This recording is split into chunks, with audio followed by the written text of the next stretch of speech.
สบายดีทุกคนวิดีโอนี้ปรับดินจะพาขับรถเลาะไปเที่ยวไปทางบ้านเกินไปทางเส้นทางหมายเลข10เราจะไปเบิ่งกันว่าเป็นจังไดในช่วงนี้ในตอนนี้นะตอนนี้เราอยู่ที่บ้านจอมมณีใต้อันนี้บ้านจอมมณีใต้โอ้ตาเวนซองใส่ตาพอดีนะเวลา7:39 นาทีในตอนเช้าในขณะนี้ที่นครหลวงเวียงจันทร์เดี๋ยวเราจะขับรถไปทางแถวเส้นทางทางหนานี่จะเป็นเส้นทางไกรสอนพรหมวิหารนะหลายคนจะรู้จักกันดีนะเดี๋ยวเราจะไปแยกอยู่ที่วงเวียนดอนนูนแล้วก็จะไปตามเส้นทางหมายเลข10นะอันนั้นว่าเส้นทางหมายเลข10ที่ผ่านทางงอนไปบาราบินจะไปเลาะแขวงเวียงจันทร์ในทริปนี้เดี๋ยวลองติดตามกันไปในหลายๆวิดีโอนะวิดีโอนี้จะเป็นวิดีโอเริ่มต้นเดี๋ยวจะถ่ายถนนหนทางจากตัวเมืองนครหลวงเวียงจันทร์เมืองใหญ่ที่สุดอันดับหนึ่งของประเทศลาวเราออกไปสู่ซานเมืองแล้วก็ออกไปสู่นอกเมืองไปสู่แขวงเวียงจันทร์เดี๋ยวเราไปเบิ่งบรรยากาศกันตอนนี้เป็นเวลาตอนเช้าๆนะก็คนกำลังไปเวียกไปการกันนะไปส่งลูกส่งหลานไปห้องห้ามโรงเรียนก็ว่ากันไปรถขาเข้าในเมืองนี่ก็จะหลายแน่นะโรงแรมรัศวงศ์วันด้าวิสตานี่ถนนไกรสอนพรหมวิหารเนาะหลายคนต้องรู้จักกับไกรสอนพรหมวิหารประเทศลาวเขาก็จะมีเมืองไกรสอนพรหมวิหารมีถนนที่ชื่อว่าถนนไกรสอนพรหมวิหารอยู่น่าจะมีหลายเส้นทางบอกเท่าที่ประเด็นหู้เนาะคือถนนเส้นนี้ก็ชื่อว่าถนนไกรสอนพรหมวิหารแล้วก็อยู่ที่นครไกรสอนพรหมวิหารก็คืออยู่ที่สวรรณเขตนะก็มีถนนไกรสอนพรหมวิหารที่ตัดจากวงเวียนไดโนเสาร์ออกไปหาเขาเรียกอะไรไปหาลักอย่างก็ทางพุ่นนะก็มีเส้นเดียวกันเลยก็เป็นถนนใหญ่แบบนี้แหละอยู่ที่ไกรสอนพรหมวิหารกันอันนี้กำลังติดอยู่ที่ไฟแดงลัก5เนาะทางนาเนี่ยเดี๋ยวจะถ่ายเก็บบรรยากาศให้ทุกคนได้เบิ่งกันไปเป็นช่วงระยะไปเนาะเดี๋ยวลองติดตามเบิ่งนำกันด้วยนะอันนี้ก็รถขาเข้าเนาะก็จะติดในตอนเช้าสังเกตมันจะมีรถหลายในขาเข้าเมืองนะขาเบื้องกงกันข้ามกับเฮานี่ขาของเฮานี่จะเป็นขาออกนอกเมืองนะก็จะบ่ค่อยติดปัดใดดอกตอนเช้าจังซี่นะเนาะจะไปติดอยู่ตอนแรงแล้วว่าส่วนหลายคนก็จะหลั่งไหลกันเข้าเมืองเพื่อมาเฮ็ดเวียกเหตุการณ์ในตอนเช้านั่นเองนะส่วนขาออกมันก็จะมีกลุ่มคนอย่างเฮาตอนนี้นะก็จะออกไปสู่นอกเมืองเช่นเดียวกันบาราดินเห็นมีคลิปหนึ่งอยู่ใน TikTok ป่ะที่พี่น้องสาวไทยเพิ่นเฮ็ดคลิปนะเพิ่นเฮ็ดคลิปเป็นคำถามว่าเป็นอย่างในประเทศลาวเฮาคือใส่รถกระบะหลายทุกคนสังเกตป่ะมันมีรถกระบะหลายหรือหลายกว่ารถเก่งบ่หรือจังใดล่ะแต่เท่าที่เบิ่งก็ถือว่ากระบะก็ถือว่าหลายอยู่เนาะในประเทศลาวเฮานะแล้วเพิ่นถามว่าเป็นอย่างคนลาวจึงมักใส่รถกระบะทุกคนมีคำตอบว่าจังใด สำหรับปาราดินแล้วปาราดินก็ใส่กระบะเนาะตอนปาราดินจะซื้อรถนี้ปาราดินก็มีเลือกเนาะก็มีเลือกอยู่ในใจให้เลือกแล้วก็ลองสอบถามกับพี่น้องของปาราดินว่าซื้อกระบะหรือว่าซื้อรถเก่งดีนะความรู้สึกของปาราดินก็คืออยากได้กระบะหลายกว่าแล้วก็พี่น้องทุกคนก็คือแนะนำให้ซื้อกระบะบ่ต้องซื้อรถเก่งก็น่าจะมีหลายๆเหตุผลเนาะที่เป็นอย่างคนลาวจึงมักใส่กระบะความจริงรถกระบะนะมันแพงกว่ารถเก่งนี่หลายอยู่ได้คือตัวอย่างว่าถ้าเป็นพวกรีโวเนาะถ้าเป็นซุมนาเป็นวีออสบ่เป็นวีออสเป็นรถเก่งตระกูลของโตโยต้าสินะเนาะก็จะอยู่ประมาณ20 ปลายพันบ่ประมาณ25ป่ะ$25,000นะแต่ถ้าเป็นกระบะรีโวก็คือเท่าไหร่ก็ 40ป่ายวะ48วะประมาณท่านบอก48,000 ดอลลาร์บ่มันก็ห่างกันหลายอยู่เลยแม่นบ่ถ้าว่าถึงราคานะห่างกันหลายอยู่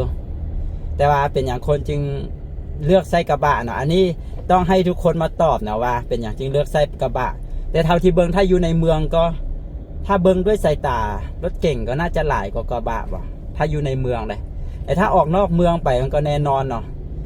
หนึ่งมาก็สำหรับปาราดินได้เหตุผลก็หนึ่งก็คือหลายคนก็น่าจะเว้าเป็นเสียงเดียวกันเนาะว่าถนนหนทางบ้านเมืองเฮาหะนะถ้าเกิดว่าไปตั้งขอกตั้งแข่งสินะบางถนนบางเส้นทางในมันใส่กระบะมันใส่รถเก่งไปบ่ได้นะฉะนั้นมันต้องใส่กระบะก็ต้องเป็นกระบะโฟวินอีก แล้วก็อันนี้ก็เหตุผลอันที่หนึ่งหน่อยเหตุผลอันที่สองสำหรับปาราดินก็คือเหตุผลอันที่หนึ่งก็คือเป็นอย่างต้องเป็นกระบะก็คือเรื่องถนนหนทางในประเทศลาวแดแล้วก็สองก็บริเวณสองเนาะก็คือปาราดินท่านตั้งใจว่าจะซื้อรถมาแล้วเพื่อจะเอาไปเลาะเที่ยวทัวร์ประเทศลาวนะดังนั้นการเดินทางไกลการนี่อย่างสินะปาราดินก็คิดว่ากระบะมันก็น่าจะตอบโจทย์หลายกว่านะแล้วก็ไอเหตุผลที่สองก็คือกระบะนี้มันสามารถใส่คนขอกคนเครื่องอย่างมันใส่งานได้หลากหลายเอาสั้นซะแต่ว่าหลายๆคนอาจจะเบิ่งว่ากระบะมันเบิ่งแล้วมันโบเท่ปานใดอย่างสินะแต่ปาราดินว่า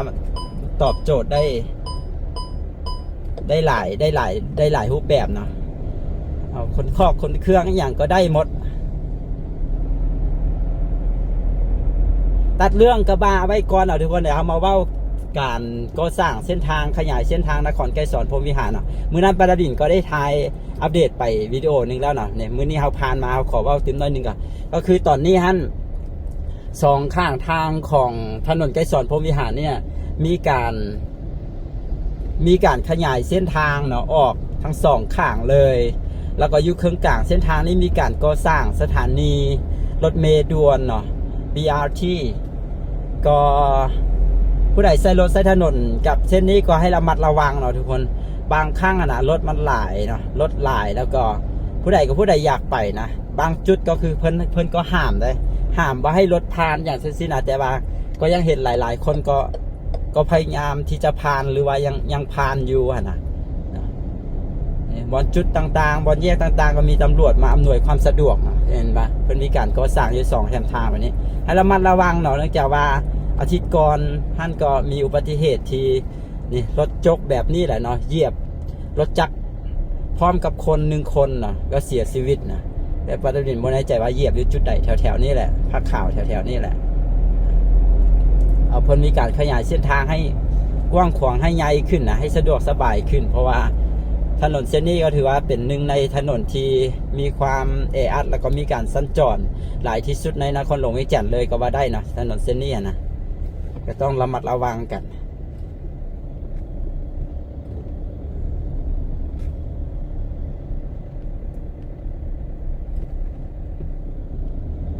มันก็สร้างกันแบบนี้เลย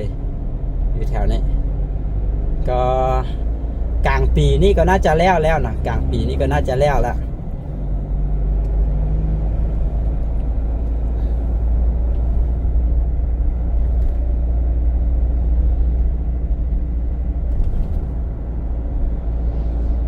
ว่าถึงรถกระบะนะว่าถึงการใส่ร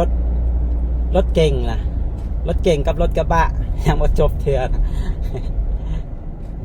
มีอย่างก็ว่าโอ้ลมสู่กันฟังไปจากสั้นหน่อยเนาะทุกคน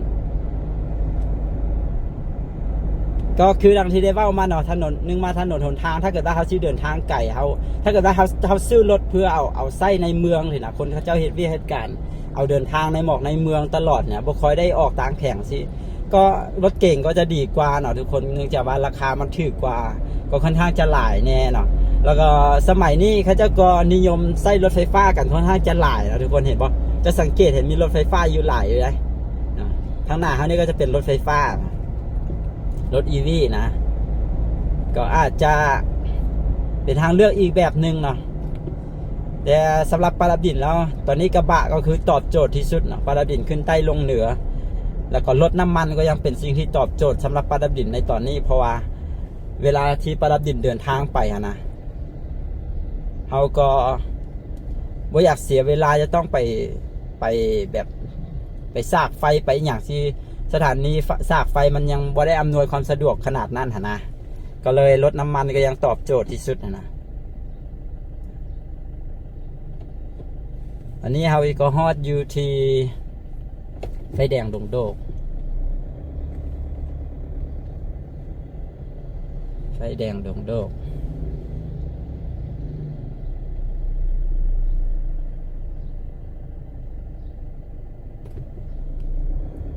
ถ้าอยู่ในเมืองก็สังเกตก็รถเก่งก็น่าจะหลายกว่าได้เห็นป่ะสังเกตป่ะส่วนหลายก็เห็นเป็นรถเก่งกับรถ Fortuner เนาะรถ Fortuner รถ Palado อย่างก็ว่ากันไปพวกนั้นจะจำพวกนั้นก็จะหลาย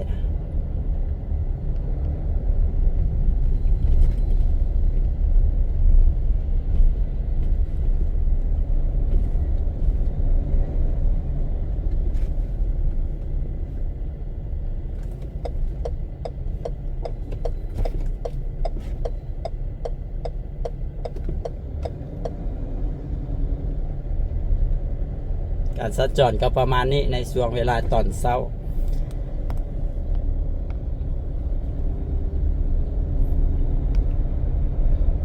เฮาขาออกยังใครน้อยนึงเนาะขาเข้าจะติดหลายกว่าเฮา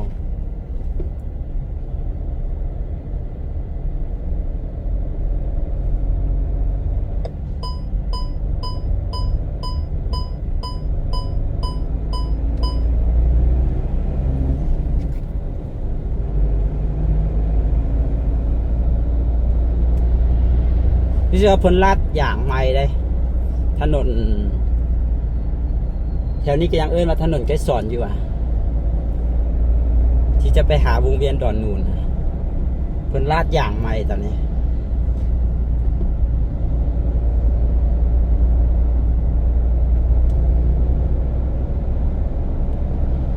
เป็นถนนออกสู่ซานเมืองเนาะลงไปทางทิศใต้ไปสู่เส้นทางเลขที่13ใต้น่ะลงไปทางใต้ของประเทศลาวเขา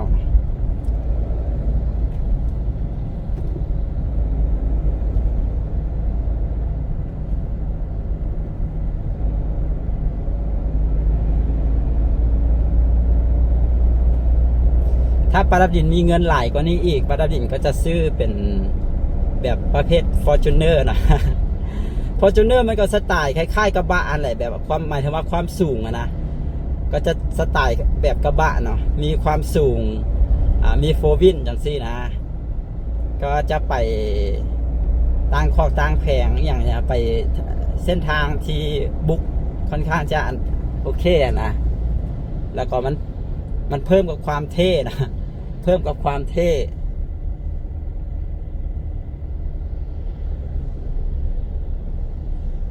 อยู่บ่ถือเลนละตีนี่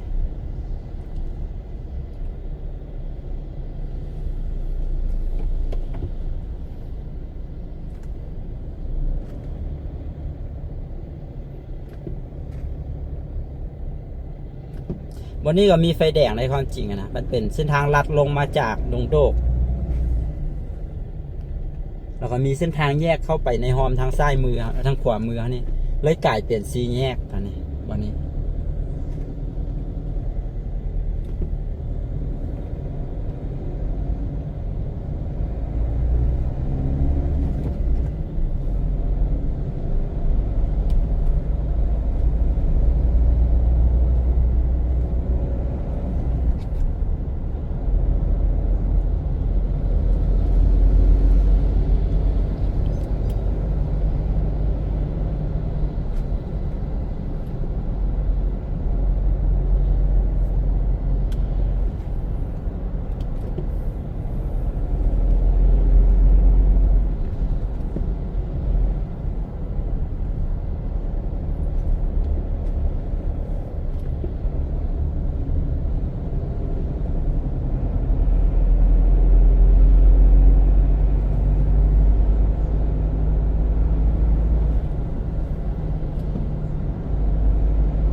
ข้างหน้านี่จะมีโรงเรียนเนาะทุกคนบ่ได้มีโรงเรียนก็จะมีตำรวจมาอำนวยความสะดวกให้กับนักเรียนข้ามทางนะบ่ได้เป็นแยกบ่ได้มีโรงเรียนจังซี่ตอนเช้าตำรวจอาจจะได้เฮ็ดเวียกหนักกันแน่นะตอนเช้าตอนแรงจังซี่ช่วงรถหลายนะ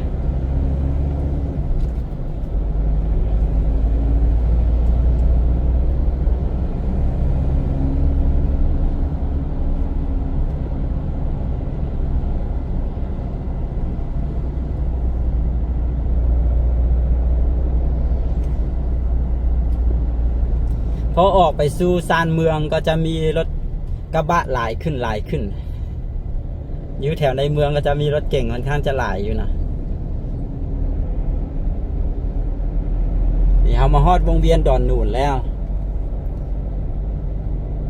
ซื้อไปโดยไม่ต้องเลี้ยวนะก็จะไปสู่เส้นทางเลขที่23ใต้ลงไปสู่ทางใต้นะแต่เราจะเลี้ยวนี่เราจะไปเส้นทางหมายเลข10นะไปทางงอน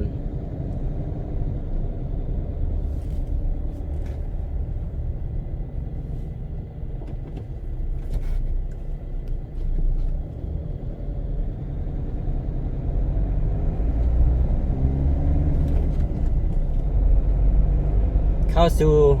ถนนหมายเลข10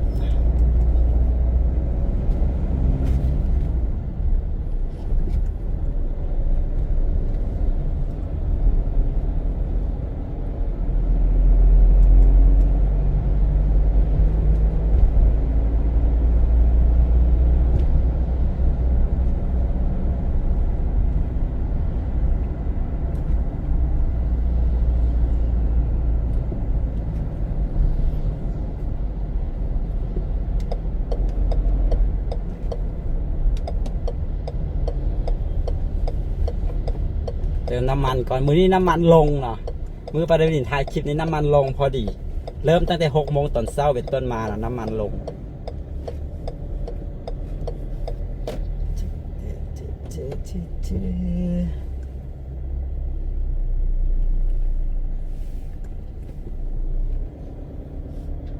น้ำมันลงพอดีลง500 กีบบอกกระส่วนนี่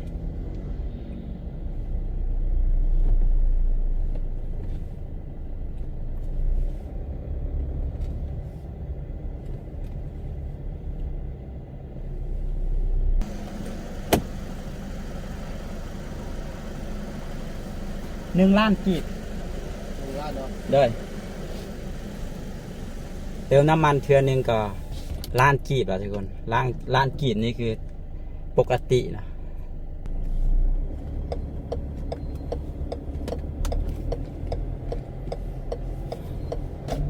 เติมน้ำมันก็เทื่อละ1 ล้านกีบแล้วทุกคนเอ้ยเงินเดือน2-3 ล้านนี้เฮ็ดจังไดให้อยู่ได้ เป็นอะไรพ่อแม่พี่น้องชาวลาวเขาช่วงนี้รู้สึกว่าเงียบๆเนาะรู้สึกว่าเงียบๆหะนะ รู้สึกว่าบ่ค่อยจมกันแล้วบ่เรื่องค่าครองชีพเรื่องค่าใช้จ่ายชีวิตประจำวันนี่นะรู้สึกว่าเงียบๆนะช่วงนี้นะหรือว่าทุกคนปรับตัวกันได้แล้วบ่หรือว่า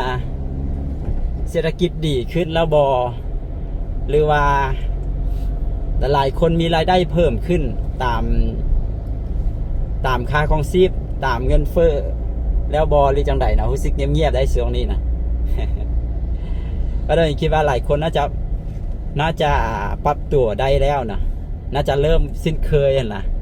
แบบจมไปครับบ่มีอย่าง บ่มีอย่างเกิดบ่มีอย่างจะดีขึ้นว่าซั่นซะก็จมไปก็ได้แต่จมประมาณนั้นนะก็เลยก้มหน้าก้มตาทำมาหากินกันเนาะก็หลายคนก็น่าจะปรับตัวได้แล้วก็น่าจะสามารถมีรายได้เพิ่มบ่หลายก็คงน้อยนะเพื่อให้ชีวิตของเขาดำเนินต่อไปได้นะทุกคนนั้นบ่ปาราบินก็เช่นเดียวกันแล้วนะก็ได้ปรับตัว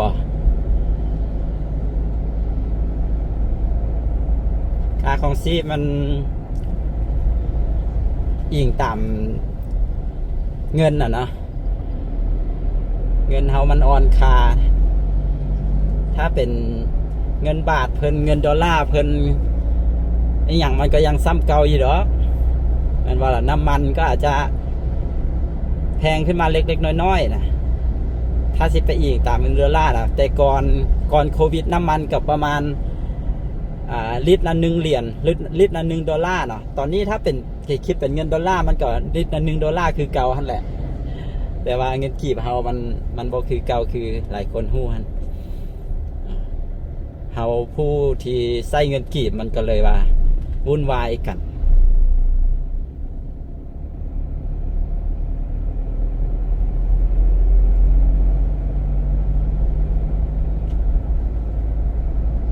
คนที่เฮ็ดเวียกอยู่ของล่าของการก็ได้ปรับตัวคือว่าน่ะเนาะส่วนหลายก็น่าจะ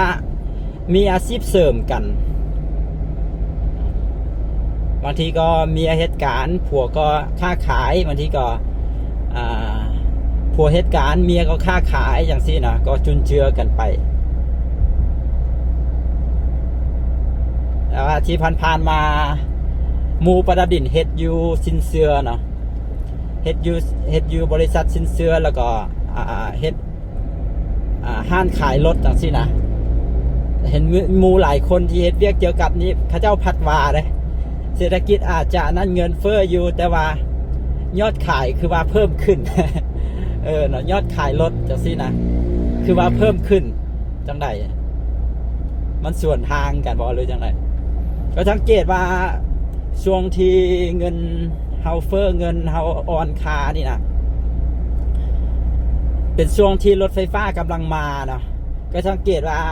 เห็นมีการออกรถไฟฟ้ากันเป็นจำนวนหลายได้รถ EV นะ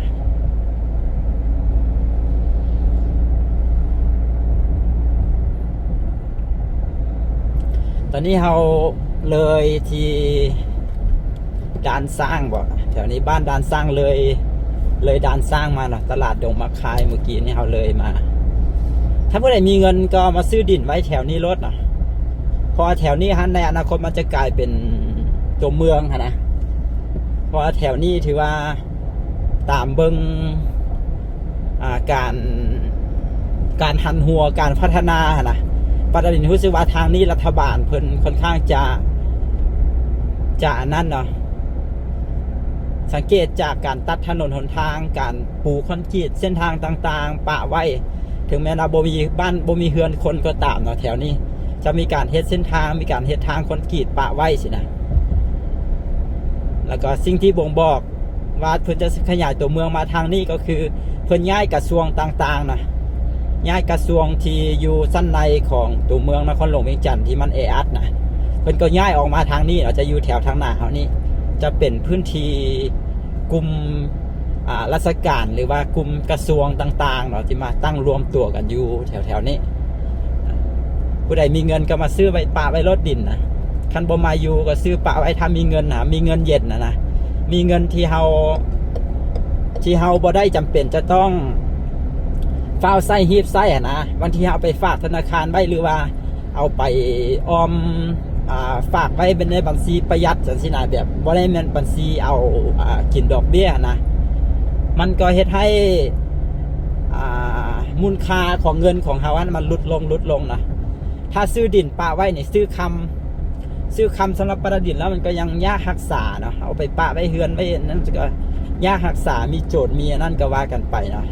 ซื้อดินปะไว้นี่บ่ลุกทืนแน่นอนส่วนหลายการซื้อขายดินก็จะซื้อกันเป็นเงินบาท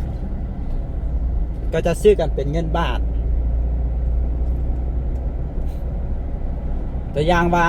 เมื่อ5 ปีที่แล้วก่อนโควิดเนาะปาดาดินซื้อดินไว้ตอนหนึ่งเม็ดละ1,500เม็ดละ1,500เขาซื้อเป็นเงินบาทเม็ดละ1,500สินะ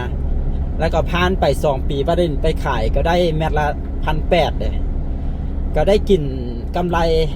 เม็ดละ300 บาทนะได้กินกำไรเม็ดละ300 บาทแต่ตอนนั้นถ้าเกิดว่าประดับดินเก็บเป็นเงินกีบปะไว้สิเอาเงินกีบมาแลกเอาเงินบาทตอนนี้นะมันบ่ได้ซ้ำกับต้นทุนซ้ำฉะนั้นประดับดินสำหรับประดับดินคิดว่าซื้อดินไว้ ก็ดีนะถ้าผู้ใดมีเงินเย็นนะคำว่าเงินเย็นของปาราบินก็คือเป็นเงินที่บ่ได้เฝ้าใส่เฝ้าจ่ายนะเป็นเงินที่เขาเก็บไว้อะนะเป็นเงินก้อนที่เขาเก็บไว้อะนะถ้าเขาเก็บเป็นเงินกีบปลาไว้มูลค่าของเงินนั้นมันลดลงคือว่าแหละเนาะถ้าซื้อคำปะไว้ก็ดีอีกแบบนึงแต่ว่าสำหรับปาราบินเราค่ารักษาแต่ว่าตอนนี้เขาเจ้าก็มีธนาคารคำมีอย่างไรแล้วก็บางคนก็เอาไปลงทุนในการลิ้นหอกลิ้นหุ้นอย่างก็ว่ากันไปเนาะก็แล้วแต่ถนัดไผ่ถนัดลาวนะแต่ว่าลิ้นหุ้นก็ต้องได้ระมัดระวังแล้วก็ต้องศึกษาดีได้เนาะคนที่ได้ก็คือได้แท้คนที่เสียก็คือเสียแท้ได้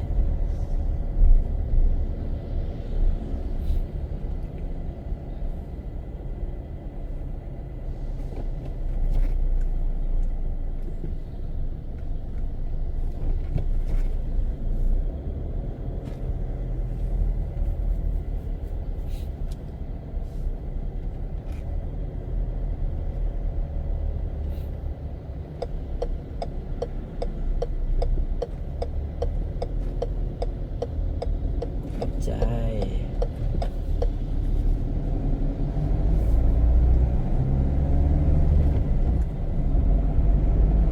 แถวนี้เอิ้นว่าโนนสะอาดเนาะทางหน้านี่จะเป็นไฟแดงโนนสะอาดมันจะเป็นซีแยกไปลาดควายไปบ้านเกินมันซื้อไปเนาะลาดควายมันทางขวามือเลี้ยวซ้ายมันไปดงโดกเนาะไปพานห้วยเตยพานอย่างไปอันนั้นก็เป็นทางลัดออกไปทางดงโดกนะแต่ว่าตอนนี้ไม่แน่ใจว่าเส้นทางเป็นอะไร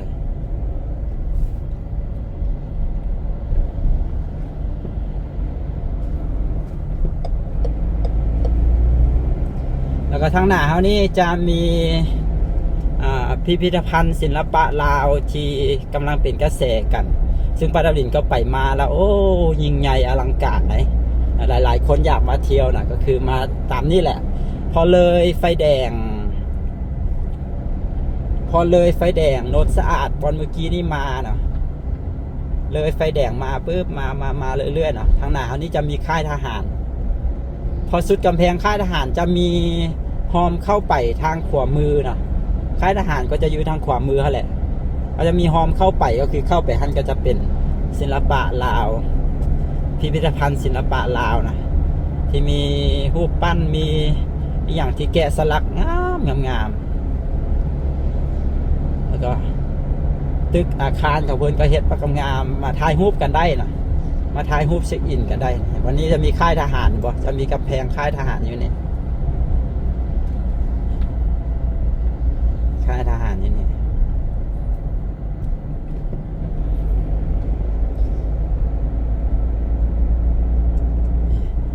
พอสุดกำแพงค่ายทหารจะมีเฮือนหลังหนึ่งอยู่วันนี้แล้วก็จะมีนี่หอมหงสีเข้านะแล้วตู้เพิ่นก็สิไปแล้วนี่เห็นไหมเข้าหอมนี่จะมีป้ายอยู่บนนี้หงสีเข้านะเข้าหอมนี่ไปก็จะเป็นพิพิธภัณฑ์ศิลปะลาว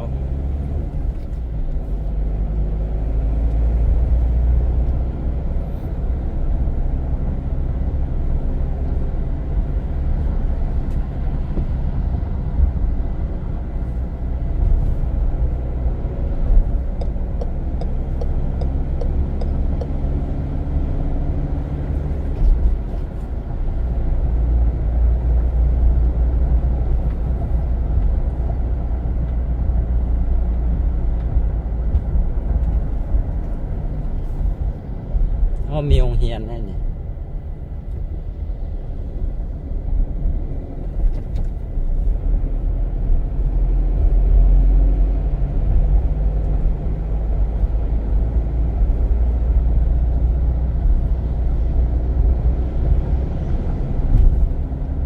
แต่ทางหน้านี่ก็จะเป็น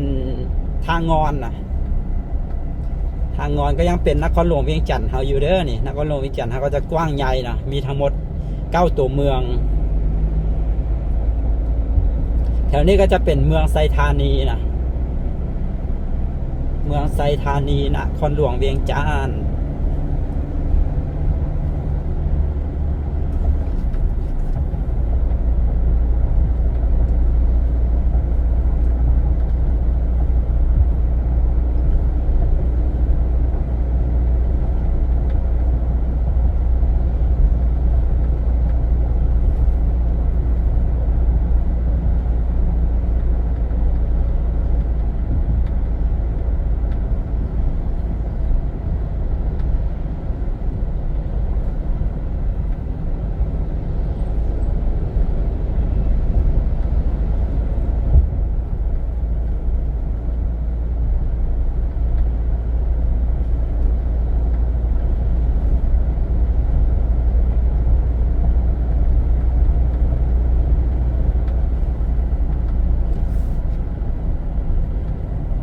นี้แถวตลาดจุดสุ่มจุดสุ่มของทางงอนจะมีห้างสะดวกซื้อมีอย่างเต็มไปหมดเลยแล้วก็มีตลาดอยู่นี่ตลาดอยู่ทางซ้ายมือครับ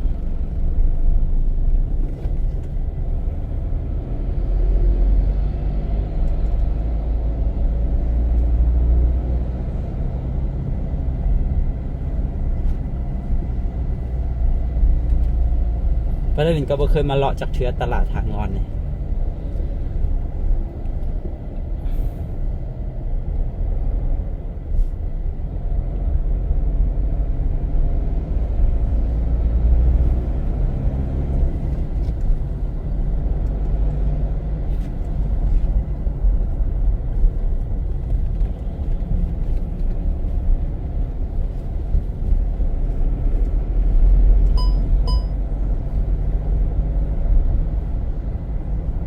นี่คือทางงอนเนาะหลังจากที่มีเส้นทางตัดมาปูคอนกรีตนะก็ให้ทางงอนนี่ก็เจริญรุ่งเรืองนะการค้าการขายก็เบิ่งคึกคักเลยเส้นทางนี้เพิ่งจะตัดมาดนแล้วนะ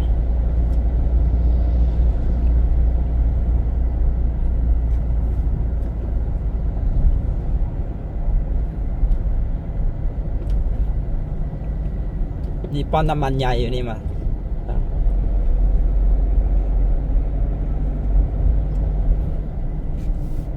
กระส่วน 18,780 กีบเนาะกระส่วนน้ำมัน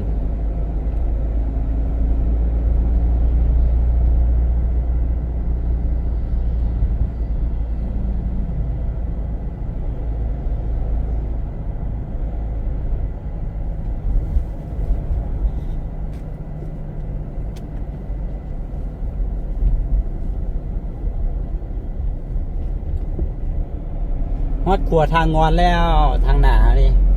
เส้นทางใหญ่เส้นทางซีเลนก็จะมาสุดอยู่บนนี้ต่อไปก็จะเป็นเส้นทางน้อยเส้นทาง2 เลนไป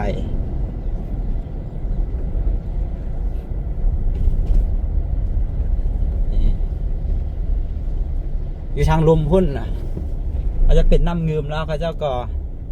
มีเลี้ยงป่ากระสังปลาไก่ไล่แล้วก็แถวนี้จะมีเฮือแพนะจะมีห้านอาหารเฮือแพนะที่บริการนักท่องเที่ยวมากินข้าวแล้วก็ขี่เรือเลาะชมวิวตามแคมป์น้ำเงือแมงนี่ได้นะผู้ใดอยากสนใจก็มาโลดนะเป็นมีบริการอยู่นี่แล้วก็2 แคมป์น้ำเงืมนี่ขึ้นไปทางนี้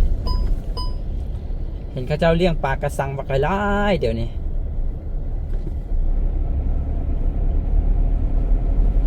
ปลากระสังก็คือจะเป็นปลาที่นี่ข้าเจ้าขายหัวอาหารปลาเต็มเลยเป็นปลาที่เลี้ยงอยู่ในคอกนะเป็นปลาที่เลี้ยงอยู่ในคอกแล้วก็เอาอาหารให้มันกิน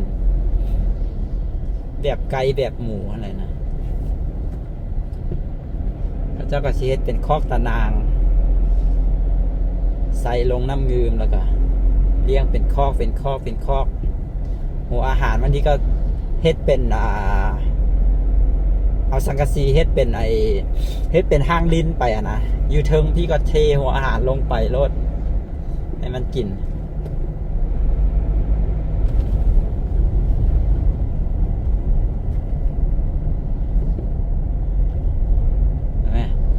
พระดินเห็นผู้เดียวนะเดี๋ยวไปก็จะเห็นจุดที่เขาเจ้าให้อาหารปลานะเขาเจ้าสิเฮ็ดเป็นตูบขึ้นมาแล้วก็เฮ็ดเป็นทอลงไปหาน้ำแล้วก็เทหัวอาหารอยู่เทิงพี่ลงไปนี่บรรยากาศเส้นทางหมายเลข10เนาะเอาจากข้ามครัวทางงอนมาเลยแถวนี้จะงามได้ฮะมีต้นมะกะทันหลายเนี่ยต้นกระทันมะกะทันแล้วก็ต้นไม้แล้วก็เป็นโฮมเป็นอุโมงค์เป็น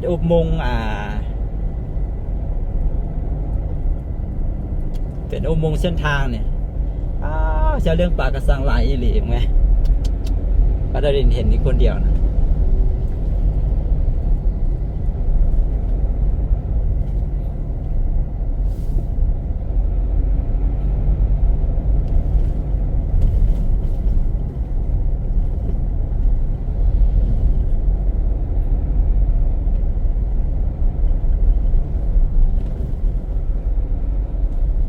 ในอนาคตเพิ่นก็คงจะขยายแหละเส้นทางนี้เพราะรถค่อนข้างจะหลาย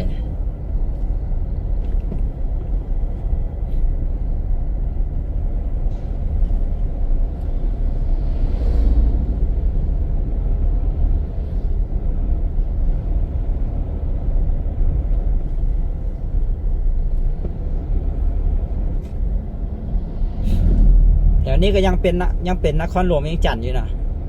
พลโฮง78 หลักสามารถออกไปพลโฮงได้หน่อย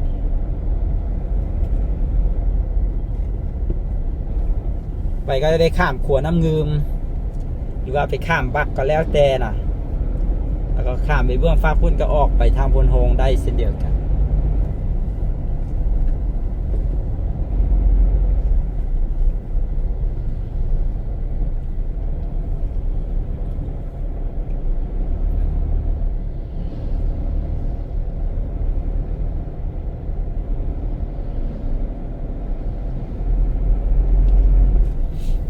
โอ้เขาจะมีสวนดอกไม้อยู่นี่เป็นสถานที่ท่องเที่ยวอ่ะเป็นสวนดอกไม้วันนี้เป็นสวนดอกไม้ให้ทุกคนมาเช็คอินถ่ายรูปกันนะ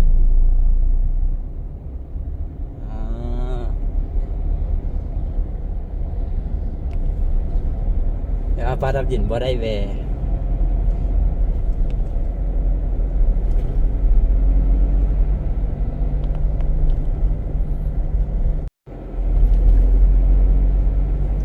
นี่จะเป็นบ้านโพนข้อนะบ้านโพนข้อแถวนี้ก็ยังเป็นนครหลวงเวียงจันทน์อยู่ก็ยังขึ้นกับนครหลวงเวียงจันทน์บ้านโพนข้อ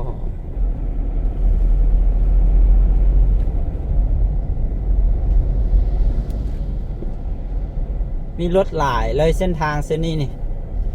การจราจรนี่คึกคักเลยเมืองไซธานีนะ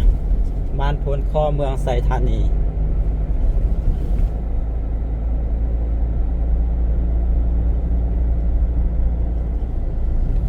แถวนี้มีพื้นที่เหตุการณ์เกษตรค่อนข้างจะหลายเลยมันเป็นพื้นที่เรียบไปตามแคมน้ำงืมนะมันอุดมสมบูรณ์เรื่องน้ำเรื่องอย่าง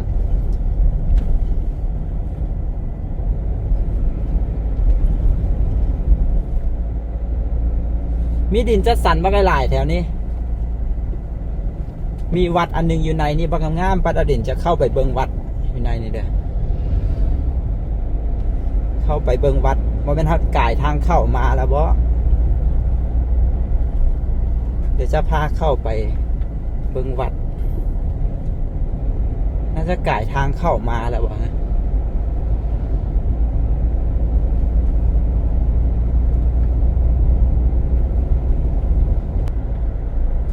แถวนี้มีดินจัดสรรบักไล่เนาะทุกคนในแถวนี้นะเห็นปะแถวทางซ้ายมือเขาแถวนี้ก็เป็นดินจัดสรรทั้งหมดเลยนะถ้าผู้ใดคิดว่าบ่ได้ไก่จากใจกลางนครหลวงเวียงจันทน์หลายปันใดก็มาซื้อกันได้นะทุกคนราคาก็ถือว่าบ่ได้แพงลงหลายเนาะถ้าเพราะที่เขาเป็นพื้นที่ที่ไก่จากตัวเมืองออกมานะ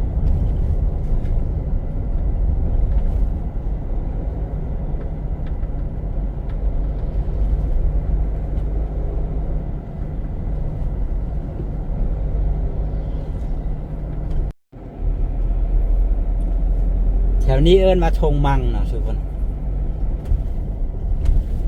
ที่มักเห็นข้าเจ้าประกาศลงขายดิน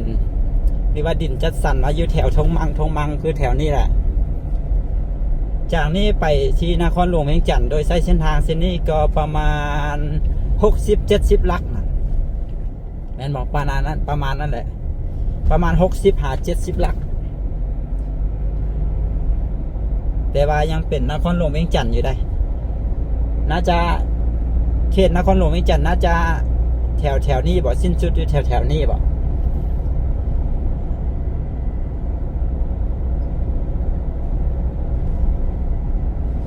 ก็โอเคเนาะเดี๋ยวปาราดินจบวิดีโอนี้ไว้แต่เพียงเท่านี้เนื่องจากว่ายาวโพสแล้วเนาะวิดีโอนี้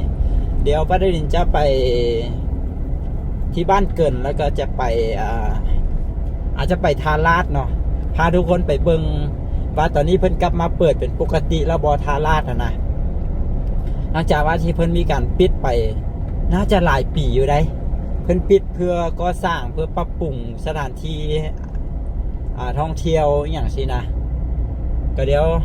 ว่าจะไปเลาะเบิงว่าเพิ่นกลับมาเปิดแล้วบอแล้วก็เป็นจังไดนะก็ไปติดตามกันวิดีโอต่อไปเด้อสำหรับวิดีโอนี้ป้าดลินจบไว้แต่เพียงเท่านี้ขอขอบใจทุกคนที่เข้ามาเบิงหน่อยยาวหลายแล้วก็ติดตามกัน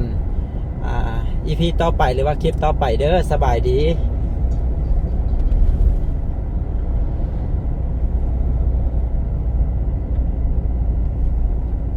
บ้านคุด3 บาทบ้านคุด3 บาทมีตลาดอยู่นี่นำในบ้านนี้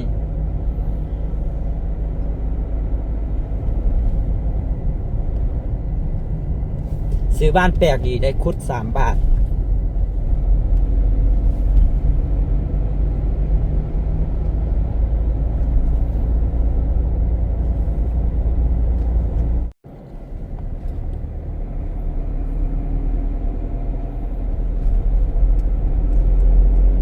แต่นี่ต่อไปก็คือแขวงเวียงจันทน์แล้วหลังจากเลยบ้านคุด3 บาทมาก็จะเข้าสู่แขวงเวียงจันทน์แล้ว